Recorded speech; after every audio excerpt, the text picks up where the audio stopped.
The federal government has declared a shortage on the Colorado River, which provides water to nearly 40 million people. It's leading to historic water cuts.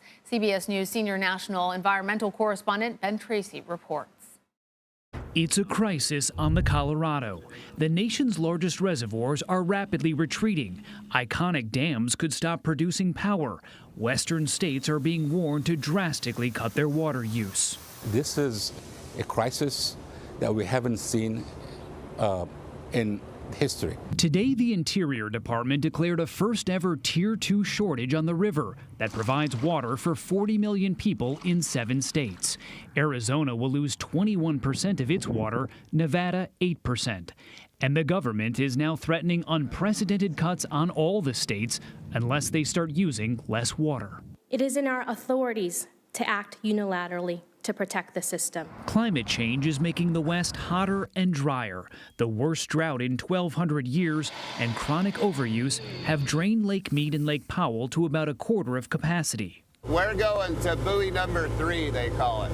At Lake Powell this summer, we met fishing guides stunned by how fast it's falling. I'm looking at spots that 30, 40 feet up the wall where my bait was hitting where I was fishing just a year ago. So you're saying literally a year ago, this boat we're on right now would have been 30, 40 feet up there? Yep. It's absolutely crazy. If the reservoirs hit what's called dead pool, water wouldn't flow under the Glen Canyon and Hoover dams, choking off the supply to millions in cities from Phoenix to Los Angeles. Southern California could lose 25% of its water. We should not get to a day where we turn the faucet and there is no water. And Ben Tracy joins us now. Ben, I've been so interested in this story. I'm so glad that you're here. Explain more about a Tier 2 shortage and who's going to be most affected by these water cuts. Yeah, Tier 2 is the jargon that the federal government uses. This is very significant, though. This is the first time the government has ever declared a Tier 2 shortage. And the first time they ever declared any kind of shortage was just a year ago. So this is obviously a problem that is getting worse. Once you get into Tier 2, basically what that means is Nevada and Arizona and Mexico have further cuts to their water supply from the Colorado River. Now, so far, California, which is actually the largest user of Colorado River water, is not part of these cuts because California has what you call senior water rights. So because California was founded before those other states, it gets more water. So that's kind of how it works. So you're really going to see a lot of farmers in Arizona impacted by these cutbacks, because when you talk about losing 21% of your water supply from one place, that's a pretty big deal.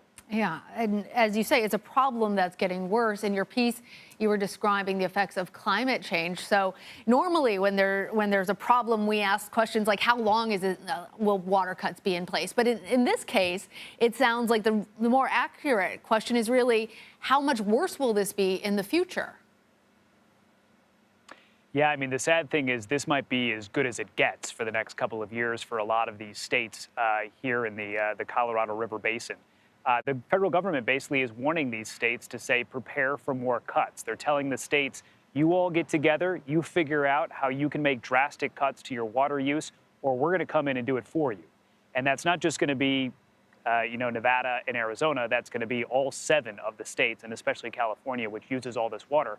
Because the main question here is, how long will this mega drought last? We know that climate change is making the West hotter and drier. We know it's making these droughts last longer. We're in year 23 of a mega drought right now, but nobody knows if this is the beginning, the middle, or the end of a mega drought. So the federal government is saying, get prepared. These cuts could get deeper. Yeah, and obviously, it is most acute there. There's also the problems that are political, as you described, with the water flow and who has rights over it. But as we're looking at climate change continuing, the Western population continues to grow. We know that there are also droughts across the country, including here on the East Coast. How are we going to be able to secure more water, adequate water, in the long term? I think that's going to be a real challenge. What you hear from water managers across the West is people are going to need to learn to live with less of it. So you see places like Las Vegas that has ripped out everyone's lawns and all the grass that used to be in medians to try to save water. They now reuse almost all the water that comes out of a faucet in Las Vegas, goes back into Lake Mead, gets treated, and comes back. So they've really been innovators in this space. A city like Los Angeles here really kind of far behind in terms of that sort of progress, because you still see people here with crazy big green lawns and they're watering them. There are now some water restrictions in place. But to really tackle this problem, it's really mostly about agriculture. 70% of the water that gets used from the Colorado River goes to agriculture. So we might have a reckoning in this country about how much farming can be done in these deserts out here in the West, because we have set up massive agricultural areas in Arizona and in California, and the climate is becoming much more inhospitable for that kind of work. Oh, all right, Ben, thank you. Thanks.